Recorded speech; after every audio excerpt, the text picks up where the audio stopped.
Services cover होगी उन पे आईटीसी अपन को बिल्कुल भी नहीं मिलेगी। तो देखो सेक्शन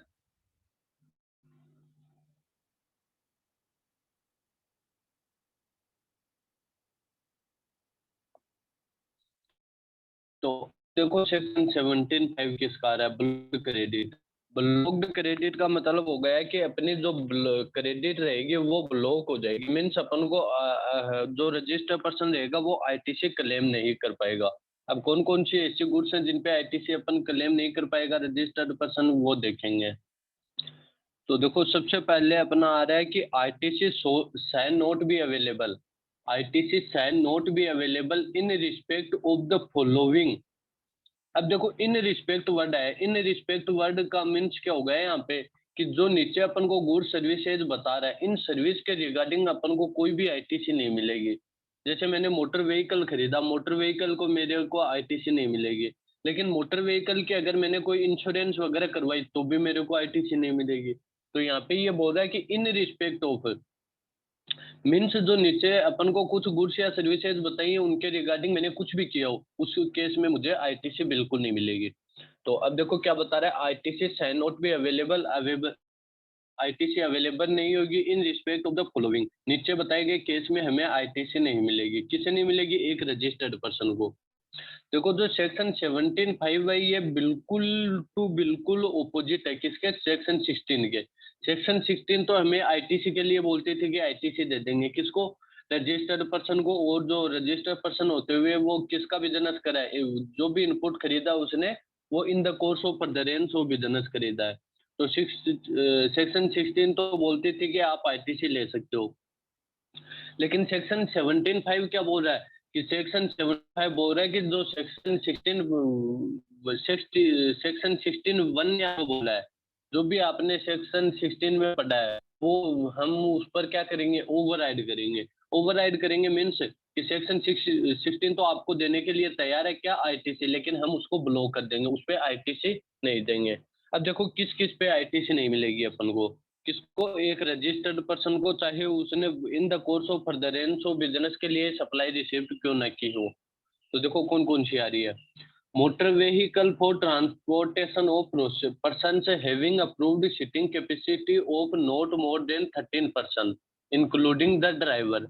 यहाँ तक पढ़ो पहले, एक्सेप्शन को बाद में देखेंगे।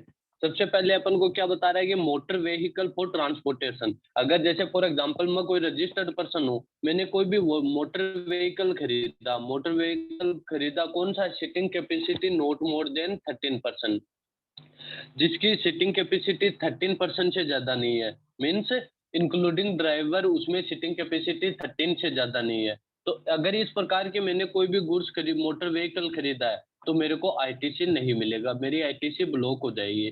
सेक्शन 16 तो क्या बोलता है? सेक्शन 16 बोलता है कि अगर आप रजिस्टर्ड पर्सन हो तो आप आईटीसी ले सकते हो, आईटीसी अवेल कर सकते हो, अवेल कर सकते हो। लेकिन 17(5) क्या बोल रहा है कि आप रजिस्टर्ड पर्सन होते हुए भी आईटीसी नहीं ले पाओगे। किसकी आईटीसी नहीं ले पाओगे? अगर मैंने कोई मोटर व्हीकल खरीदा है और किसके लिए खरीदा है? Transportation of persons. मैंने ट्रांसपोर्ट करने के लिए खरीदा। ट्रांसपोर्टेशन किसका? पर्सन्स का। जैसे लाइक अपना टैक्सी हो गया। जैसे मैंने एक कार खरीदी, वो कार किस रूम में चला रहा हूँ मैं टैक्सी के रूम में चला रहा हूँ। इट मीन्स मैं रजिस्टर्ड पर्सन भी हूँ और जो मैंने मोटर व्हीकल खरीदा वो मेरे बिजनेस के लिए खरीदा है। तो फिर भी सेक्शन 16 के अकॉर्डिंग तो अपन क्या कर सकते हैं? आईटीसी अवेल कर सकता हूँ मैं। लेकिन 17(5) क्या बोल रहा है कि आप आईटीसी अवेल नहीं कर सकते। कब नहीं कर सकता? अगर उसकी seating capacity of not more than 13%, अगर उसकी सीटिंग कैपेसिटी 13% से ज्यादा की नहीं है। जैसे मैंने मोटर व्हीकल खरीदा, मोटर व्हीकल में इंक्लूडिंग ड्राइवर है या 13% की कैपेसिटी। मोटर व्हीकल खरीदा जिसकी सीटिंग कैपेसिटी जैसे फॉर एग्जांपल 20% की है। अगर 20% की है तो देखो यहाँ इस सिचुएशन से बाहर हो रहा हूँ मैं। बाहर कैसे हो रहा हूँ? 13 से ज्यादा की सीटिंग कैपेसिटी है तो इट मीन्स मेरे को यहाँ पे तो इस मोटर व्हीकल की तो मेरे को आईटीसी मिल जाएगी। लेकिन अगर ये ही मोटर व्हीकल है, वो अगर मैंने कौन सा खरीदा है, लाइक जिसकी सीटिंग कैपेसिटी 13% तक की हो। ये हो सकता है जैसे मैंने एसी मोटर व्हीकल खरीदा जिसकी सीटिंग कैपेसिटी 10% की है। तो ऐसी सिचुएशन में मेरे को आईटीसी नहीं मिलेगा। ठीक है। कि अगर कोई भी registered person HC motor vehicle खरीदता है, किसके लिए? ट्रांसपोर्टेशन ऑफ पर्सन के लिए, जिसकी सीटिंग कैपेसिटी 13 लोगों से ज्यादा नहीं है, 13% से ज्यादा की नहीं है, तो उसको आईटीसी नहीं मिलेगी। अगर दूसरा केस बनाओ, अगर 13% से ज्यादा है, तो हाँ जी, उस केस में उसको आईटीसी मिल जाएगी। ठीक है? लेकिन अब देखो अपन ने यहाँ पे क्या पढ़ा कि अगर 13% से ज़्यादा नहीं है तो भी उसको आईटीसी नहीं मिलेगी। लेकिन इसका एक्सेप्शन बता रहा है। एक्सेप्शन कौन-सा बता रहा है? कि जो एक्सेप्शन अपन पढ़ेंगे उस पर्पज़ के लिए मैंने वो मोटर व्हीकल खरीदी है, तो मेरे को आईटीसी मिल जाएगी। कौन से पर्पज़ के लिए? जैसे पहले दिया हुआ अपन को कौन-सा? इनको 4, 5, 6 की जगह पे ना 1, 2, 3 1, 2, 3 है सेकंड सिचुएशन नहीं है, बाय मिस्टेक 4, 5, 6 लिखा हुआ है। तो जो भी मैंने मोटर व्हीकल खरीदा है उसकी सीटिंग कैपेसिटी 13 लोगों से ज़्यादा नहीं है। तो अपन ने ऊपर क्या पढ़ा? 13 लोगों से ज़्यादा नहीं है तो मेरे को आईटीसी नहीं मिलेगी। लेकिन अब देखो आगे क्या बता रहा है? Except when they are used for making the following taxable supply. अगर उस मोटर व्हीकल से मैं जो नीचे बताई गई फॉलोइंग सप्लाई है वो कर रहा हूँ, तो मेरे को आईटीसी मिल जाएगी। कौन सी कर रहा हूँ? Further supply of such motor vehicle. जो मोटर व्हीकल मैंने खरीदा वो ही मेरा बिज़नेस है। मीन्स मैं मोटर व्हीकल का क्या हूँ? एक ट्रेडर हूँ, मैं मोटर व्हीकल खरीदता हूँ, बेचता हूँ। तो इस सिचुएशन मैंने जो भी खरीदी है, चाहे उसकी सीटिंग कैपेसिटी 13% से ज़्यादा हो या ना हो, मेरे को आईटीसी मिल जाएगा। दूसरा, अगर जो मैंने मोटर व्हीकल खरीदा वो किस पर्पज़ के लिए खरीदा है? Transportation of passenger. मैंने पैसेंजर को लाने ले जाने के लिए खरीदा है। लाइक मैंने टैक्सी खरीदी है, तो टैक्सी किस पर्पज़ के लिए खरीदी है? मैं पैसेंजर का ट्रांसपोर्टेशन करूँगा। पैसेंजर को एक जगह से दूसरी जगह पर लेकर जाऊँगा।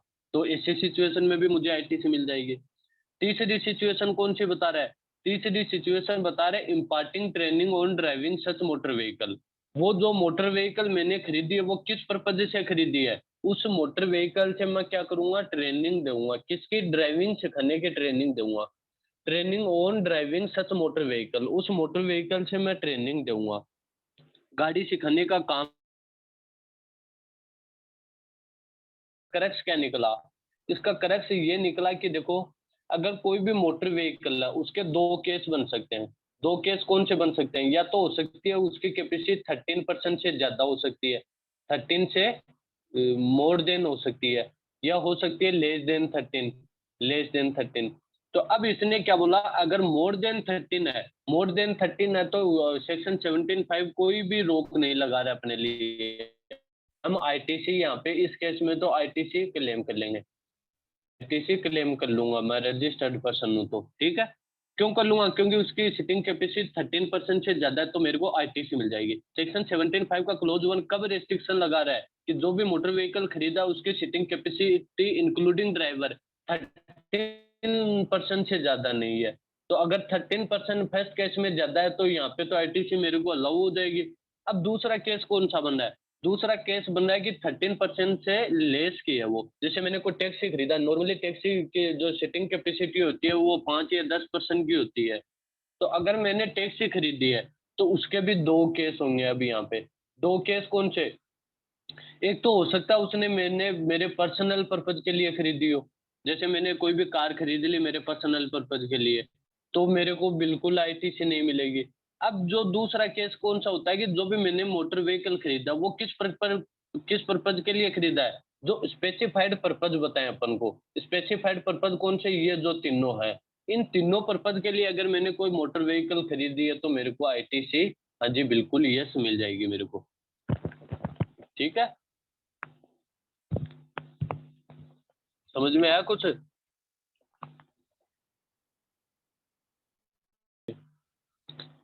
अब अब दूसरा देखो, दूसरा क्या आ रहा है। हर सिचुएशन में तो मैंने बता दिया कि अगर कोई मैंने मोटर व्हीकल खरीदी, मोटर व्हीकल की सीटिंग कैपेसिटी कितने से ज़्यादा नहीं होना चाहिए? 13% से ज़्यादा नहीं होना चाहिए। अगर 13 से ज़्यादा है तो मेरे को आईटीसी मिल जाएगी, अगर 13 से ज़्यादा नहीं है तो मेरे को आईटीसी नहीं मिलेगी।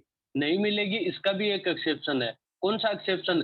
3 एक्सेप्शन बताएँ कि जो भी मैंने मोटर व्हीकल खरीदी उसकी सीटिंग कैपेसिटी 13% से ज़्यादा नहीं है। फिर भी आईटीसी ले सकता हूँ। कब? अगर उसकी मैं फर्दर सप्लाई के लिए वो असेट्स मैंने क्या किए, प्रोक्योर्ड की है, मीन्स वो खरीदी है मैंने। या दूसरा एक्सेप्शन कौन सा हो गया, मैंने पैसेंजर्स का ट्रांसपोर्टेशन करने के लिए वो असेट्स खरीदी है, या फिर वो मोटर व्हीकल खरीदी है। तीसरा एक्सेप्शन कौन सा हो गया कि जो मैंने मोटर व्हीकल खरीदी है उसका यूज कहाँ कर रहा हूँ मैं ट्रेनिंग देने में कर रहा हूँ ड्राइविंग की। तो इन 3 केस में भी उसके आईटीसी मिल जाएगी। कोई क्वेश्चन क्रिएट कर रहे हो? कोई भी डाउट है इसके रिगार्डिंग फर्स्ट क्लॉज के अकॉर्डिंग?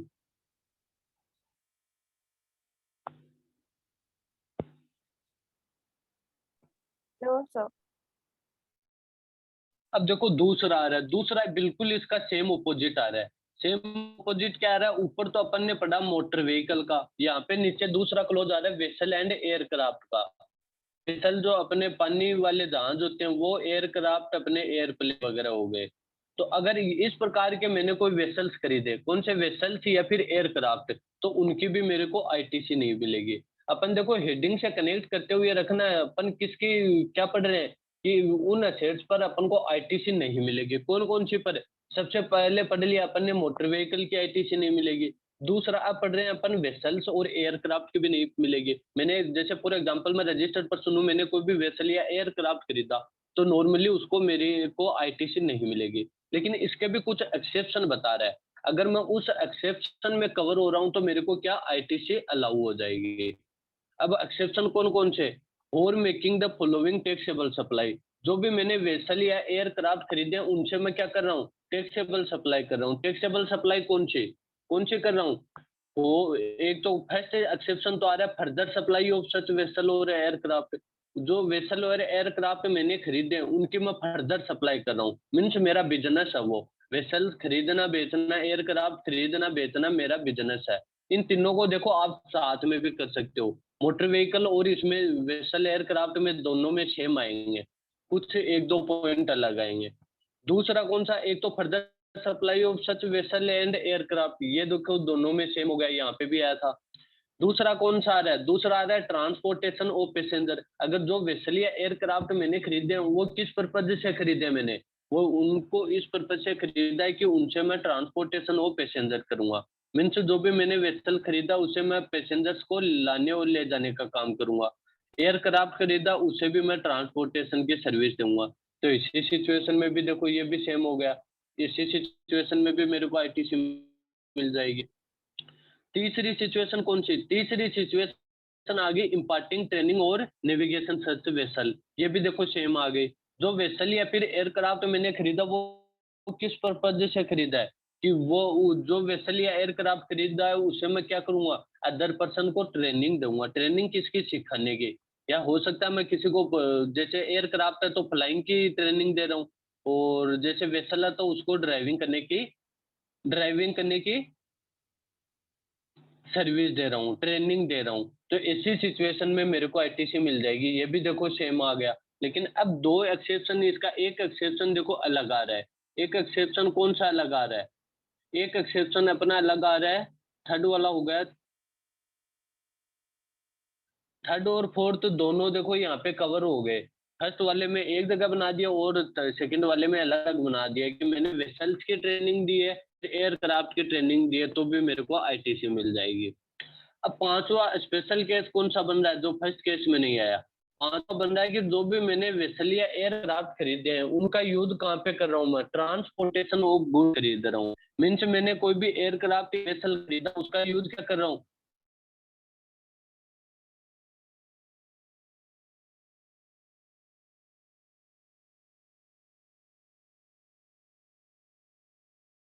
वेसल खरीदा तो नॉर्मली तो उस पे आईटीसी मुझे नहीं मिलेगी। सेक्शन 17(5) उस पे क्या कर रहा है? ब्लॉक कर रहा है उसको। मीन्स आईटीसी नहीं दे रहा है मेरे को। लेकिन अगर वही vessel, aircraft, motor vehicle specified purpose के लिए मैंने खरीदी है। स्पेसिफाइड पर्पज कौन-सा हो गया? हो सकता है मैं उसी मोटर व्हीकल या एयरक्राफ्ट या वेसल की फर्दर सप्लाई कर रहा हूँ, या फिर ट्रांसपोर्टेशन ऑफ पैसेंजर कर रहा हूँ, या फिर उसी मोटर व्हीकल या एयरक्राफ्ट वेसल की ट्रेनिंग दे रहा हूँ मैं। ट्रेनिंग दे रहा हूँ तो भी मेरे को आईटीसी मिल जाएगी। पांचवा स्पेशल केस कौन सा है कि जो भी मैंने वेसल या एयरक्राफ्ट खरीदे हैं उनसे मैं क्या कर रहा हूँ? ट्रांसपोर्टेशन ऑफ गुड्स कर रहा हूँ, तो भी मेरे को आईटीसी मिल जाएगी। अब 2 पॉइंट में कोई भी डाउट है तो पूछो। फर्स्ट वाले केस में तीन केस बना लेना, इसका 2 केस बना लेना। 2 केस कौन कौन से? जो भी मैंने मोटर व्हीकल खरीदा है उसकी कैपेसिटी देखना पहले तो। अगर उसकी कैपेसिटी 13% से ज्यादा है इंक्लूडिंग ड्राइवर, तो आईटीसी मेरे को मिल जाएगा, कोई रोक नहीं है उस पे तो, ठीक है। ये तो ये हो गया अपना। दूसरा कौन सा? अगर उसकी सीटिंग कैपेसिटी 13% से ज्यादा नहीं है, 13 में इंक्लूडिंग ड्राइवर, अगर 13% से ज्यादा नहीं है तो इसी सिचुएशन में उसके 2 टुकड़े हो जाएंगे। 2 टुकड़े कौन कौन से बताए मैंने? 2 टुकड़े हो जाएंगे कि एक तो हो जाएगा कि उसके 13% से ज्यादा नहीं है मीन्स, यहाँ पे ज्यादा नहीं है तो मोर देन नहीं है, या मोर देन या ग्रेटर देन नहीं है, तो ऐसी सिचुएशन में तो मेरे को आईटीसी नहीं मिलेगी। लेकिन अब अगर देखो मोर देन नहीं है, लेकिन फिर भी मेरे को आईटीसी मिल सकती है दूसरे केस में। कब मिल सकती है? जब वो मैंने मोटर व्हीकल खरीदा वो स्पेसिफाइड पर्पज के लिए खरीदा है। स्पेसिफाइड पर्पज कौन से हो गए? जो मैंने आपको यहाँ पे एक्सेप्शन में बताए थे 3 पर्पज। अगर वो 3 पर्पज में कवर हो रहा हूँ मैं, तो मेरे को आईटीसी मिल जाए या वेसल्स पे एप्लीकेबल हो जाएगा। ठीक है। Yes. Yes, sir. उसके बाद नेक्स्ट देखो, नेक्स्ट क्या आ रहा है। उसके बाद देखो नेक्स्ट आ रहा है अपना थर्ड पॉइंट। थर्ड पॉइंट में क्या बता रहा है कि सर्विस ऑफ जनरल इंश्योरेंस। ऊपर जो मैंने गुड्स खरीदी थी, सॉरी वो मोटर व्हीकल खरीदे थे, मोटर व्हीकल या एयरक्राफ्ट या फिर वेसल्स खरीदे थे, अगर उनके मैंने कोई इंश्योरेंस करवाई, इंश्योरेंस करवाने पर अगर मैंने कोई भी जीएसटी का पेमेंट किया है, तो मेरे को आईटीसी नहीं मिलेगा। ऊपर ही ऊपर देखो मैंने क्या बताया था हेडिंग में बताया था इन रिस्पेक्ट ऑफ मीन्स, अगर जो मोटर व्हीकल या फिर वेसल्स है इनके रिगार्डिंग मैंने कोई भी खर्चा किया है, कुछ भी किया है, तो मेरे को आईटीसी बिल्कुल नहीं मिलेगी। ठीक है ना। यहाँ पे ये इतना नहीं बोल रहा कि मोटर व्हीकल और वेसल एयरक्राफ्ट की नहीं मिलेगी। यहाँ पे ये बोल रहा है कि इन रिस्पेक्ट ऑफ इनके रिगार्डिंग मैंने कुछ भी किया हो मेरे को आईटीसी नहीं मिलेगा। अब जैसे थर्ड पॉइंट में यही बात बता रहा है कि सर्विस ली है मैंने, कौन सी जनरल इंश्योरेंस सर्विस करवाई है मैंने, या सर्विस करवाई है किसकी, रिपेयरिंग करवाई है, मेंटेनेंस करवाया किसका, जो अपन ने फर्स्ट और सेकंड में अपन ने जो भी पढ़ा था, और क्लास 1 में तो अपने पढ़ा था मोटर व्हीकल, क्लास 2 में पढ़ा था वेसल और एयरक्राफ्ट के बारे में। अगर इन दोनों पे मैंने कोई भी इंश्योरेंस करवाया या रिपेयरिंग करवाई या मेंटेनेंस करवाया, तो अगर इस प्रकार के खर्चे किए हैं और उन खर्चों पे मैंने जीएसटी का पेमेंट किया है, तो मेरे को आईटीसी बिल्कुल नहीं मिलेगी। ठीक है। लेकिन इसका भी एक्सेप्शन बता रहा है। ये एक्सेप्शन याद रखने की अपन को नीड नहीं है। ये अपना इतना ज़्यादा डीप में नहीं पूछेगा। ठीक है। तो अब देखो इसमें क्या बताया, service of general insurance servicing repair and maintenance in so far as they relate to motor vehicle. जो भी इंश्योरेंस सर्विस रिपेयरिंग मेंटेनेंस का खर्चा किया वो किससे रिलेट कर रहा हो, मोटर व्हीकल या वेसल या एयरक्राफ्ट से, जो अपन ने क्लास 1 और 2 में पढ़े उनसे रिलेट कर रहा हो। तो इसी सिचुएशन में अपन को अब मुझे आईटीसी नहीं मिलेगी। ठीक है। लेकिन अब देखो एक्सेप्शन क्या बता रहा है, आईटी तो सच सर्विसेज भी अवेलेबल, वो अवेलेबल हो जाएगी। कब अवेलेबल हो जाएगी? Where the motor vehicle vessel और एयरक्राफ्ट, जो रेफर्ड इन क्लास 1 और 2 में अपन ने पढ़े मोटर व्हीकल और vessel, are used for the specified purpose. अगर उनका यूज कहाँ किया जा रहा है, जो स्पेसिफाइड पर्पज बताए थे मैंने, स्पेसिफाइड पर्पज कौन कौन से बताए थे, वेसल्स के लिए तो देखो ये बताए थे, वेसल्स एयरक्राफ्ट के लिए तो, और मोटर व्हीकल के लिए ये बताए थे। अगर इनके यूज में कर रहा हूँ मैं, उसका यूज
हेलो।